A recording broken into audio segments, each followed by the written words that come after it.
yeah, Casey's gotten better, a lot better, and then Logan and Chubb have I see a little more confidence in those guys from playing last week, just handling things better. So that's promising. So is it kind of one of three to go right now? Yeah, yeah. I mean, just see where everybody's at tomorrow afternoon. And that way. So Casey's played enough that you can get a guy ready in a little bit. He's mentally there. He's been in the meetings and done some stuff. So, and the two other guys got some game action. So I feel better about it than. Casey throwing today? It was not really, but he's out there. So. How much does Casey push to get out there? Is he kind of in your ear about it, or? I mean, as I said to you earlier, I'm not a doctor, so I don't. I've been around enough that way that I don't mess with it. So that's Mark and the doctors and everything else. But yeah, he's been in the meetings, he's done everything. So. What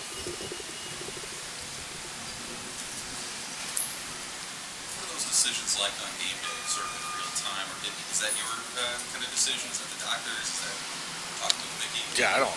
As I said, I don't.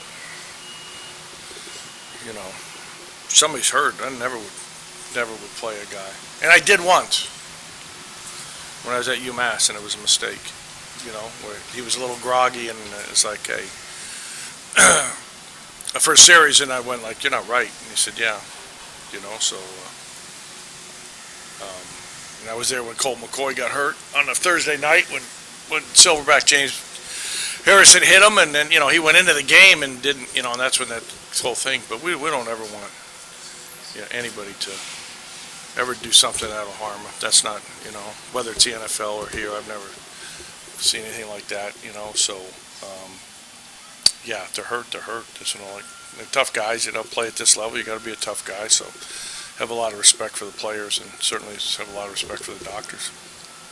Mickey said you got to put your arms around those backup quarterbacks and tell them you believe in them. What's sort of been your message to them? What's your message to those guys this week? It's a marriage. Yeah. I don't hug my wife all the time, and I don't hug those guys all the time. So, but sometimes you got to get a message across, and they've been really good. They've been really good. We have a good room, and those guys have been a lot of fun to be around. I've seen them grow, and I've seen them take steps forward. So, this is the biggest step of their career, and going into Michigan's not an easy task. I haven't been there, but I've been enough other places. So, they're all that they, what's written about them is all. You just got to watch the tape. So that obviously this kind of game, you probably don't have to. You hope that you don't have to try to motivate somebody as much. You put the tape on, you watch their numbers, you look at how they play, and they're fast and they're physical, and they have a solid scheme they believe in, and playing with a lot of confidence. So we got far and away put our best game together on offense. And probably disappointing thing last week was the drop balls in crucial situations that cost us points. And if we do that, we won't have a chance. But if we execute and operate at a good level, then we'll have a chance to see where this thing goes. When you look back at that game against Minnesota, was there anything you would have done differently if you evaluate it? Yeah, I mean, anytime you lose, you say, should have called this, maybe here. The interception was, it was a play we talked about, and that one hurt. But we talked to the guys. We dropped the ball in crucial situations. We left points on the board, and we had. If we catch the last one, hey, we got a minute and 10 on the 30-yard line, and with a chance to win the game. And I'd take that this week. So in this, with your backup quarterback. So that's a credit to the defense and the special team and the whole team. And it's got to be a team effort. And I don't think we've played our best as a team, looking at the whole thing but we got to play our best game on offense. And I said the experience of being out there, it's all good when you're in practice and those things, but I can remember, it's like, Ben Roethlisberger was Rookie of the Year, and came to me on the sideline after the first series of the Super Bowl and said, "Wow, man, it's just fast." So it's probably going to be the same thing in Michigan. So you want to make sure the guys are confident and you give them something that they feel good about. And we talk in between series all the time, anyways. If you wanted to see a little more consistency out of Logan in practice, I only asked that because Mickey kind of hinted at that maybe he'd been more of a gamer or whatever you want to say than. No, well, tell Mickey he should be at the defensive side more. No, he's been he really had his best week of practice, and both those guys have had their best week this week.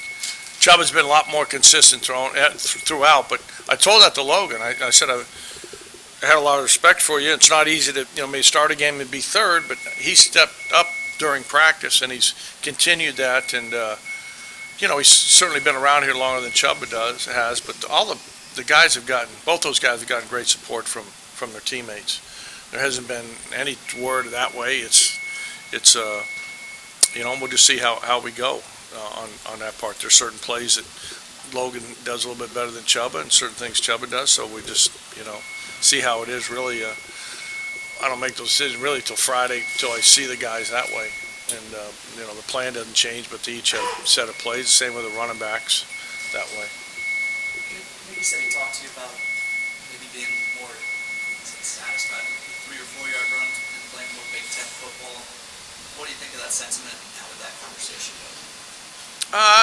It still comes down to you got to score more points. I would have been satisfied if we won 21-20, or I don't really care if we win 3-2. It doesn't, that way. So whatever gives us the best chance, but you got to look at the scoreboard and play it off the way it was that way. We weren't as aggressive in the end of the half last week. Up 10-0, said, hey, we want to get out of here at minute 30. That's one of those things. If you have Casey there against Purdue, we went 30 seconds and went down the field. So that comes down to your personnel and where you're at by looking at the scoreboard. Now, if we're down 20-10, then you're probably going to go for some things that way. But that's always the way it plays out. Same with score on whether what's your third down call, and do you have 2 plays, and are you going to go for it on 4th down, or are you going to take a shot, or what are you going to do with those things? So that all comes into, and each game's its own story. That's the beauty of football, that we don't know what's going to happen, and you see what lays on the table, and then you make decisions off of those things and your personnel.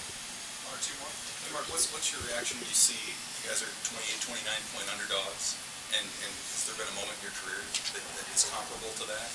That's the first time I don't ever look at that. I lost $60 when I was a freshman at Brown and never gambled since, so I got smart that way. But yeah, I coached at UMass. We played Florida, we played at Mississippi State, we played at South Carolina. So I don't ever look at it, and I know how good Michigan is, and I know how good we can be, and you just want to put your best foot forward in that. And I told the players, I told the kids, I don't know how I came across it, but Ronnie Brown and I were together, and in 1983 I was the receiver coach at Brown University, and we had scheduled a game against Penn State, and they were the defending national champion. Obviously, Joe Paterno was a Brown grad, but we'd lost to Harvard, and it was 17-7, I believe. Played terrible. We had to take a bus and go to Penn State in front of 80,000. Those kids had never played, those years played 25,000. And it was the time of my coaching career I said that, why are we playing this game? We got no shot. And the game ended up being 38-21. We had more yards, ran for 310 yards, and from that point on, so never say never. So I told the players that, hey, we got a great opportunity. And that's what it is.